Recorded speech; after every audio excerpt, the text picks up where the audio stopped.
Yes, everyone, welcome back to the channel. My name is Stephen Howson, and this is the tactical preview for Manchester United against Tottenham Hotspur. It's in China, of all places. Isn't it weird playing a Premier League team on pre-season in a foreign location?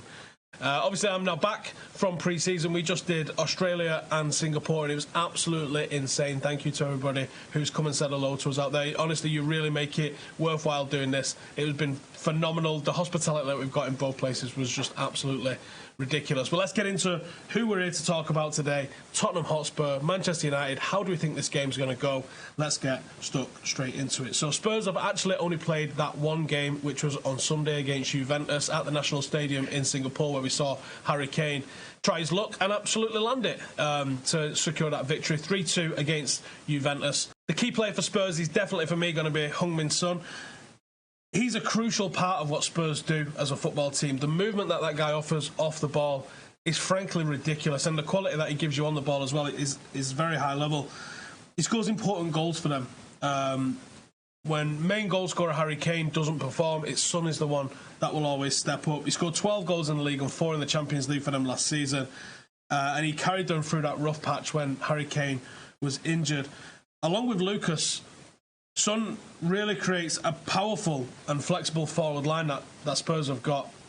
But for me, he is the one that knits it all together, more so than Harry Kane. I think Harry Kane's a very accomplished forward, scores a lot of goals, but he takes a lot of chances.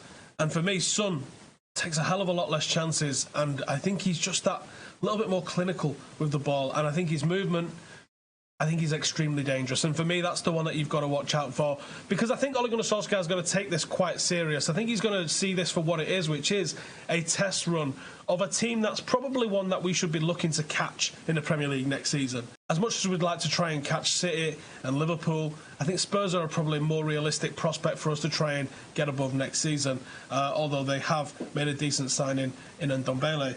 Now, they usually line up in a 4-2-3-1 with Ali out on the wing if Lucas doesn't play.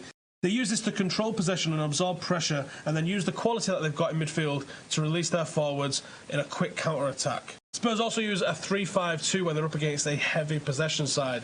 They do this to have a float in centre-half that can help mop up what's going on at the back, but they also use the power in the wing-backs to get forward and support Harry Kane when they're breaking. For me, the key battle of this game is going to be Paul Pogba against Ndombele. Ndombele will have a hell of a job to do to mark Paul Pogba out of this game, who is actually becoming more and more vital in what Manchester United do, despite having a way more withdrawn role in this system under Ole Gunnar Solskjaer than perhaps the one that we've seen him really enjoy under Mourinho and under Solskjaer in the early part of his reign. It's going to be impossible for Spurs to leave Pogba alone in the way that they did in the second game last season. If Pogba's allowed to play the sort of dangerous ball that he played to Rashford for the winner at Wembley last season, Spurs are going to have a bit of a problem. Ndombele is absolutely brilliant at intercepting the ball and dribbling forward to break an opponent's press. A more box-to-box Pogba, but without the attacking qualities that Pogba offers. This is going to be a very key battle. Whoever comes out on top there is likely to give the upper hand to the whole team. The United 11 that I believe is going to line up in this, because I do think it's Solskjaer's starting to mould his first 11 now, but I think he also leaves something in the tank for that second 11 to not get completely overrun when he needs to bring it on. But I would like to see us go with Big Dave in net, and the comments that he came out with earlier in the week. I am excited to see what happens should he actually sign the thing and eventually become Manchester United captain. The defence in front of him, I think it's got to be Baye alongside Lindelof. I think Baye's look fantastic, but I would not be upset if it's Axel Tuanzebe. Fullbacks is obviously Aaron Wan-Bissaka, who for me has been the player of United's tour so far, and Luke Shaw at left-back.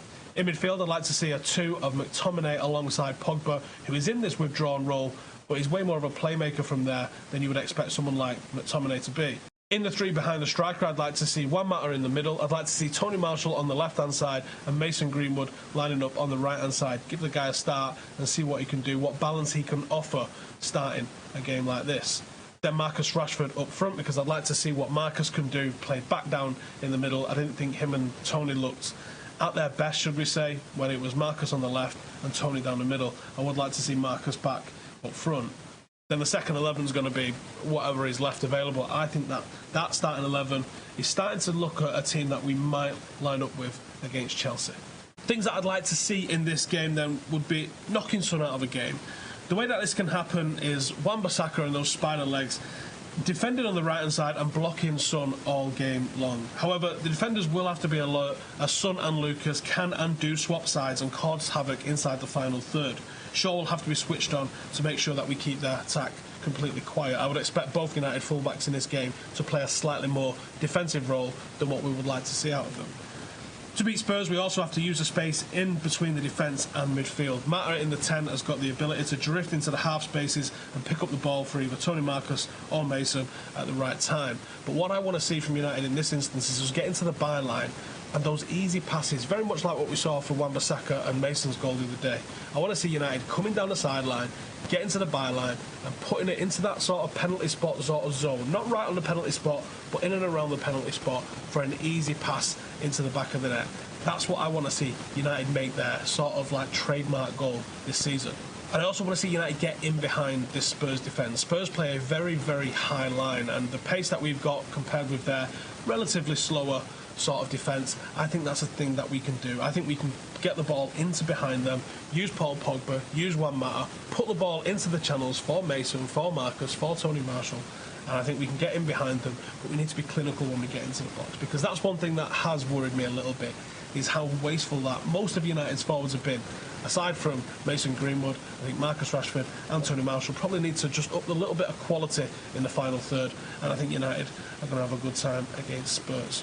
That's it from me. Thank you guys for watching. Get any of your questions or comments in below. Make sure to subscribe if you haven't already, and I'll see you in the next one.